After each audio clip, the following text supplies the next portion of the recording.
নমস্কার, আমি অদ্রিজা সুবুদ্ধি। আমার বিভাগ খ। আমার বাড়ি হুগলি জেলার আরামবাগে।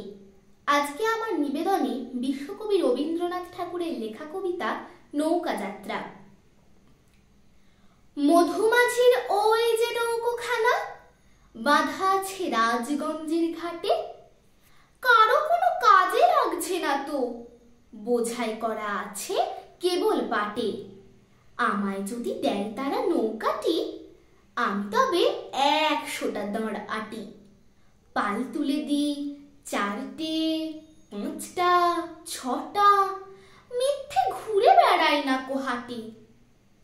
আমি কেবল যাই একটিবার 7 সমুদ্র 13 নদীর পার।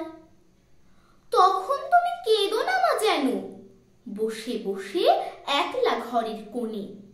আমি তোমার যাচ্ছি নেকো চলে, রামের মতো 14 বছর বনে। আমি যাব রাজপুত্র হয়ে, নৌকো ভরা সোনা মানিক বয়ে। আশুকে আর শ্যামকে নেব সাথে, আমরা শুধু যাব মা 3 জনে। আমি কেবল যাব একটিবার 7 সমুদ্র 13 নদীর পার। ভোরের বেলা দেব নৌকো ছেড়ে, দেখতে দেখতে কোথায় যাব ভেসে।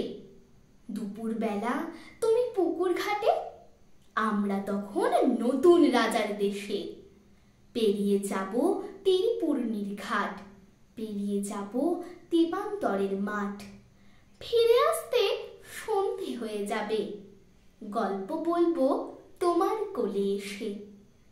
আমি কেবল যাব একটিবার 7 সমুদ্র 13 নদীর পার। নমস্কার।